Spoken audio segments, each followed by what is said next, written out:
वालेकुम दोस्तों, इनसाइट पे मौज़ूद फ़ाखर में खुश आमदीद। लेकिन अब बड़ी खबर है कि पाकिस्तान और जमहूरी तुर्किया के दरमियान दिफाई ताउन में मज़ीद इजाफा हो गया है और तुर्की ने हाल ही में तैयार किए जाने वाले अपने मिसाइल डिफेंस सिस्टम, जिसका नाम उन्होंने स्टील डूम रखा था, वो पाकिस्तान को फराहम करने की पेशकश की है। और ये तुर्किया की तरफ से पाकिस्तान के साथ जो उनका एक खसूसी लगाव है, ये उसका इजहार है। ना सिर्फ ये, बल्कि तुर्की के साथ पाकिस्तान के दिफाई ताल्लुकात में इजाफा, और इस हवाले से अब दोनों मुल्क मिसाइल साजी के लिए एक दूसरे की टेक्नोलॉजीज, ब्लूप्रिंट्स, सॉफ्टवेयर्स और माइक्रो चिप्स तक भी इस्तेमाल कर सकेंगे। ना सिर्फ ये, बल्कि इसके साथ साथ तीसरी डेवलपमेंट ये सामने आई है कि वो कीमत जिसके ऊपर तुर्किया की कंपनीज मिसाइल तैयार करके तुर्क फौज के हवाले करते हैं, उसी कीमत पर तुर्किया पाकिस्तान को मिसाइल्स फराहम करेगा। और यही फार्मूला पाकिस्तान में तैयार किए जाने वाले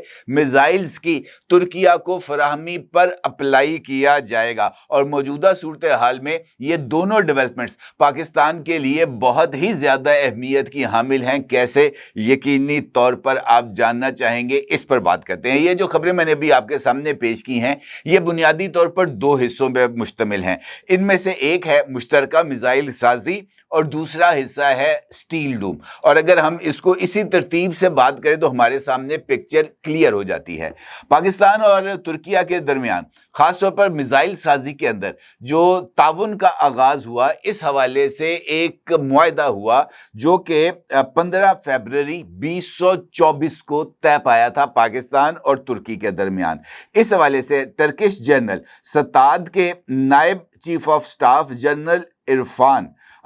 की सरबराही में एक टर्किश डेलीगेशन पाकिस्तान आया था और यहाँ पर उन्होंने पाकिस्तान एयरफोर्स के हेडक्वार्टर का दौरा किया था। और वहाँ उन्होंने पाकिस्तान एयरफोर्स के जो चीफ हैं, air chief marshal Zaheer Ahmed Babar Sidhu के साथ मुलाकात की थी। और इस मुलाकात में दोनों ने दिफाई ताउन को वुसअत देने का ऐलान किया था, जो पहले से ही चल रहे प्रोग्राम जिसमें मुश्तरका पायलट ट्रेनिंग, स्पेयर पार्ट्स और रडार शेयरिंग शामिल थी, उससे आगे बढ़कर मुश्तरका टेक्नोलॉजी डेवलपमेंट्स पर शामिल हो गए। और इस मुआहदे के बाद पाकिस्तान और तुर्की ने मुश्तरका तौर पर मिसाइल साजी और ख़ास तौर पर एयरफोर्स के लिए मिसाइल साजी के प्रोग्राम्स का आगाज़ किया। और ये जो एग्रीमेंट था, इसका असल focus air to air missiles, ख़ास तौर पर beyond visual range air to air missiles शामिल थे।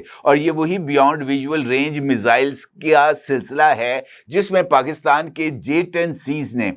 6 और 7 मई की दरमियानी शब इंडियन तैयारों को मार गिराया था, बियॉन्ड विजुअल रेंज मिसाइल्स को इस्तेमाल करते हुए। इसके साथ साथ ना सिर्फ ये, बल्कि मिसाइल्स की मुश्तरका तरक्की के प्रोग्राम में पाकिस्तान का फाज 2 जो कि ग्लोबल इंडस्ट्रियल डिफेंस सॉल्यूशंस गिड्स की तरफ से तैयार किया जा रहा है, और इसके साथ साथ तुर्किया का गोक डोगान प्रोग्राम को आपस में मर्ज करने यानी यकजा करने का फैसला हुआ। और ये मुआहदा दोनों मुल्कों की फ़ज़ाइया को अमेरिका की तरफ से AIM-120 जैसे दरामद शुदा मिसाइल्स को इस्तेमाल करने की जो पाबंदी सी लग गई थी, कंपल्शन थी कि जनाब आपने यही मिसाइल इस्तेमाल करने हैं। और अमेरिका के मरहूने मेहनत हो गए थे, क्योंकि अमेरिका की मर्जी होती थी, अगर आपके साथ ताल्लुकात ठीक हैं तो वो आपको AIM-120 मिसाइल दे देता था। अगर ताल्लुकात ख़राब होते थे तो AIM-120 मिसाइल्स की F-16 के लिए फराहमी रुक जाती थी, और F-16 AIM-120 मिसाइल्स की अदम मौजूदगी के अंदर बिल्कुल इर्रेलेवेंट होकर रह जाते थे। इस एग्रीमेंट ने इनफैक्ट AIM-120 मिसाइल्स की अमेरिका से फराहमी या अदम फराहमी दोनों सूरतों में मिसाइल्स की तैयारी और उन मिसाइल्स की F-16 के अंदर इंटीग्रेशन की राह को हमवार किया था। अब इसके साथ साथ ये پہلا قدم تھا جو کہ پاکستان اور ترکی نے مشترکہ طور پر اٹھایا، اور اس کے بعد یہ جو تعاون تھا یہ بڑھتا چلا گیا۔ اس کے بعد پاکستان اور ترکی کے درمیان مشترکہ کامکازی ڈرونز کی تیاری کا معاہدہ ہوا، اور اس کے بعد پاکستان اور ترکی نے مشترکہ طور پر یہ جو خودکش ڈرونز تھے ان کی تیاری کے عمل کا آغاز کیا، اور پھر یہ تعاون اور پھیلا، اور اس کے بعد پاکستان اور ترکی نے مشترکہ طور پر 5th جنریشن طیارے کان کی تیاری کا آغاز کیا، اور اس وقت ترکی کی مختلف انڈسٹریل یونٹس جہاں پر میزائل سازی یا یہ جو فائٹر پلین تیار کیے جا رہے ہیں وہاں پر سینکڑوں کی تعداد میں پاکستانی انجینئرز کام کر رہے ہیں، جو کہ پاکستان اور ترکی کے درمیان بڑھتے ہوئے تعاون کا ایک اظہار ہے۔ یہ جو مشترکہ میزائل پروگرام ہیں اس میں پاکستان کا فاسٹ-2 یہ ایک لانگ رینج BVR میزائل ہے جس کی رینج ابتدائی طور پر 180 کلومیٹر تک ہے۔ یہ میزائل JF-17 تھنڈر پر فٹ ہوتا ہے اور روس کے R-27 یا فرانسیسی میکا میزائل سے ملتا جلتا ہے۔ اس کی خاصیت ایک سے زائد ٹارگٹس کو ایک ساتھ لاک کرنا، الیکٹرانک وارفیئر کا مقابلہ کرنا، اور سطح سے ہوا میں جو مار کرنا ہے، یہ اس میزائل کی خصوصیات میں شامل ہے، اور یہ فاسٹ-2 میزائل پاکستان کی گٹس کمپنی تیار کر رہی ہے۔ اسی طریقے سے ترکی کا میزائل پروگرام ہے، اور یہاں پر بھی 2 میزائلز تیار ہو رہے ہیں، جس میں ایک شارٹ رینج میزائل ہے جس کی رینج 40 سے 65 کلومیٹر تک ہے، اور اس کا نام بوزدوگان میزائل رکھا گیا ہے، اور یہ AIM-9X میزائل کا متبادل ہے، اور یہ IVR میزائل ہے جو اس کی جو مینیوربلٹی اور انفراریڈ بومنگ خصوصیات اس میں شامل ہیں۔ اسی طریقے سے گوکڈوگان میزائل ہے، یہ BVR رینج ہے، اور اس کی جو رینج ہے وہ 65 کلومیٹر سے 120 کلومیٹر تک ہے، یعنی یہ امریکن AIM-120 میزائل کا متبادل ہے۔ اب اس کے ساتھ ساتھ دیگر میزائلز بھی پاکستان اور ترکیہ مل کے تیار کر رہے ہیں، اور امپورٹنٹ بات یہ ہے کہ پاکستان اور ترکی کے تعاون سے تیار ہونے والے یہ دونوں BVR میزائلز کے ساتھ ساتھ فاز-2 میزائل پاکستان کے JF-17 تھنڈر بلاک 3 اور اس کے ساتھ ساتھ J-10C میں بھی انٹیگریٹ کیے جا سکتے ہیں، اور JF-17 تھنڈر طیاروں میں یہ میزائلز کو نصب کرنے کے بعد، یعنی ان کی انٹیگریشن کے بعد، یہ جو ابھی ریسنٹلی پاکستان کا آذربائیجان کے ساتھ JF-17 تھنڈر طیارے فروخت کرنے کا معاہدہ ہوا ہے، یہ جو ترکی کے ساتھ تعاون میں پاکستان نے میزائلز تیار کیے ہیں، یہ میزائلز JF-17 تھنڈر میں نصب کر کے آذربائیجان کو دیے جائیں گے۔ یہ ایک بڑی ہی امپورٹنٹ ڈیولپمنٹ ہے، اور اس کے ساتھ ساتھ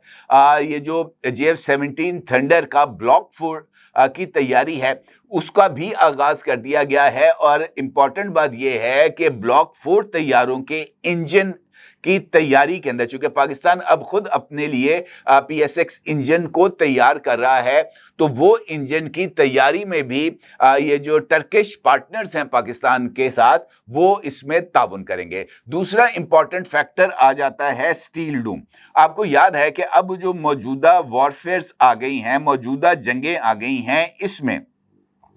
یہ جو میزائل ڈیفنس سسٹم ہے یہ بہت زیادہ اہمیت اختیار کر چکا ہے۔ پاکستان کے پاس ابھی ریسنٹلی جو انڈیا کے ساتھ پاکستان کی 4 دن کی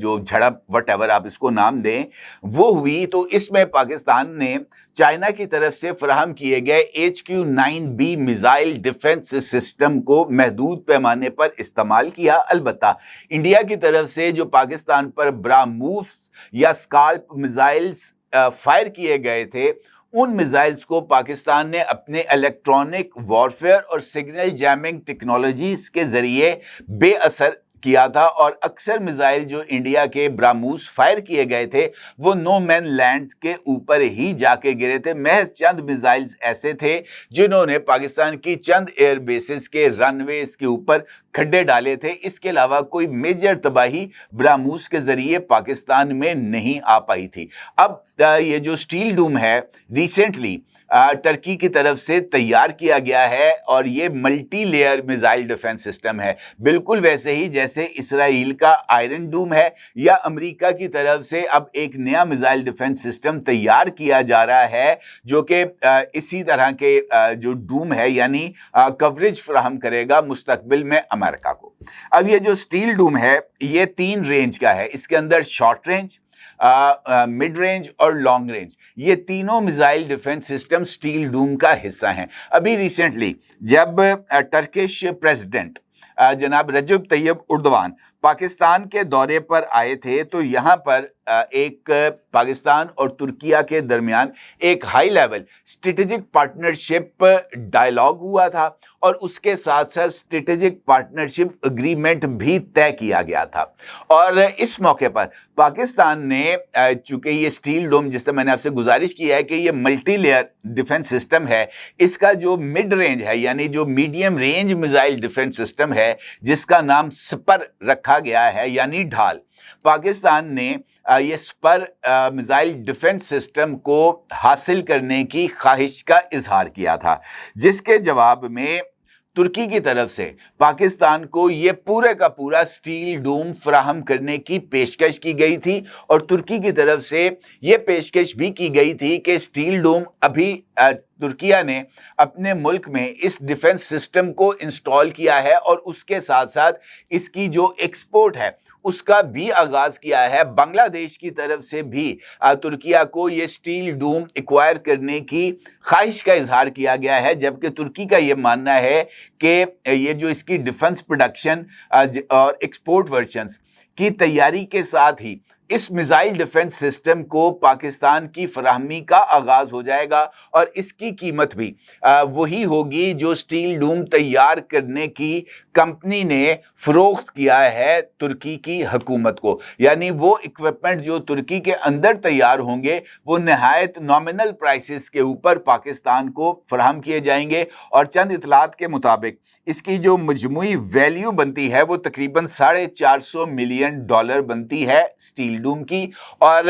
ये जो स्पर है अगर ये पाकिस्तान हासिल करे तो उसके नतीजे में पूरे पाकिस्तान को ये मिसाइल डिफेंस प्रोटेक्शन हासिल हो सकती है और उसके साथ साथ HQ-9B मिसाइल डिफेंस सिस्टम ये अगर इंटीग्रेट हो जाएं आपस में तो फिर पाकिस्तान की जो दिफाई सलाहियत है खास तौर पर इंडियन मिसाइल्स के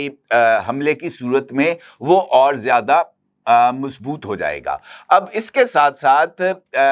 अगली जो रेंज आती है वो लॉइटरिंग ड्रोन्स की आती है, क्योंकि अब ड्रोन्स के ज़रिए अटैक्स करने की जो टेंडेंसी है मुख्तलिफ ममालिक में वो हमें बढ़ती हुई नज़र आ रही है। रूस और यूक्रेन जंग के अंदर ड्रोन्स के ज़रिए अटैक ने बहुत ही ज़्यादा नुकसान पहुंचाया है यूक्रेन की तरफ से रशिया को, और उसके बाद रशिया की तरफ से भी यूक्रेनियन इंस्टॉलेशंस के ऊपर ड्रोन अटैक्स किए गए हैं। अभी 2 दिन पहले रशिया की तरफ से जो यूक्रेन और खास तौर पर यूक्रेन के दारुल हुकूमत कीव के ऊपर अटैक किया गया था, जहां पर उनकी ये जो पावर इंस्टॉलेशंस थी, बिजली पैदा करने वाले जो उनके मराकज़ थे, उसको निशाना बनाया गया था और उस हमले में भी एक जानिब मिसाइल्स इस्तेमाल किए गए थे तो उसके साथ साथ ड्रोन्स के जरिए भी मुख्तलिफ मुकामात के ऊपर कार्रवाइयां करके दारुल हुकूमत कीव और कई और शहरों को बिजली की सप्लाई को मुअत्तल कर दिया गया था। ड्रोन स्वार्म्स को रोकने के लिए पाकिस्तान ने चाइना से माइक्रोवेव टेक्नोलॉजी को हासिल किया है और अब इस माइक्रोवेव टेक्नोलॉजी को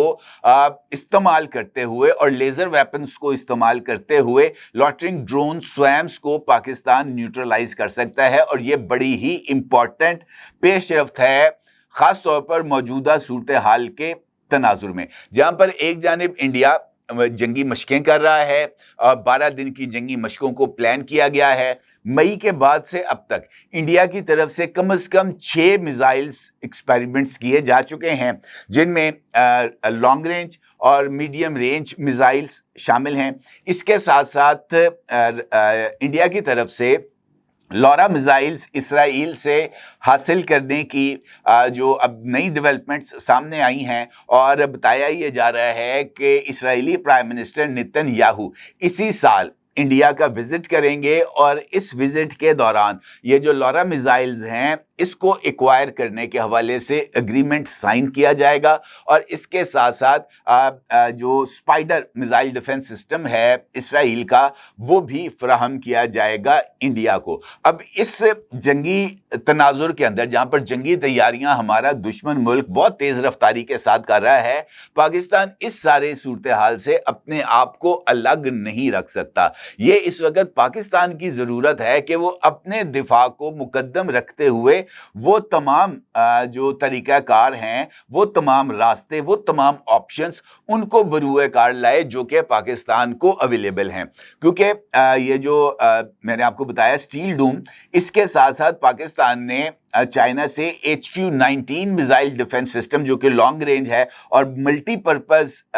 मिसाइल डिफेंस सिस्टम है, उसके हवाले से भी बातचीत की है और वो बातचीत भी अब इख्तितामी मराहल पर है और बहुत जल्द HQ-19 मिसाइल डिफेंस सिस्टम के हवाले से चाइना के साथ मुआहदा तय पा जाएगा और उसके बाद ये जो HQ-19 मिसाइल डिफेंस सिस्टम है ये पाकिस्तान को मिल जाएगा। तो इसका मतलब ये है कि पाकिस्तान के पास भी मल्टी लेयर डिफेंस सिस्टम्स आ जाएंगे। लो रेंज पर पाकिस्तान के पास HQ-9 मिसाइल डिफेंस होगा, मिड रेंज के ऊपर पाकिस्तान के पास स्पर मिसाइल डिफेंस सिस्टम होगा और लॉन्ग रेंज के लिए पाकिस्तान के पास HQ-19 मिसाइल डिफेंस सिस्टम होगा। और इस तरीके से पाकिस्तान की ये जो हिफाजती हसार है ये मुकम्मल हो जाएगा और ये यकीनी तौर पर पाकिस्तान के दिफा के लिए बड़ा इम्पॉर्टेंट इक़दामात हैं जो कि लिए जा रहे हैं। लेकिन इस सारी सूरत हाल में तुर्किया का जो रोल है वो बहुत ज़्यादा अहमियत का हामिल है, क्योंकि तुर्किया ने ना सिर्फ पाकिस्तान के साथ मिसाइल डिफेंस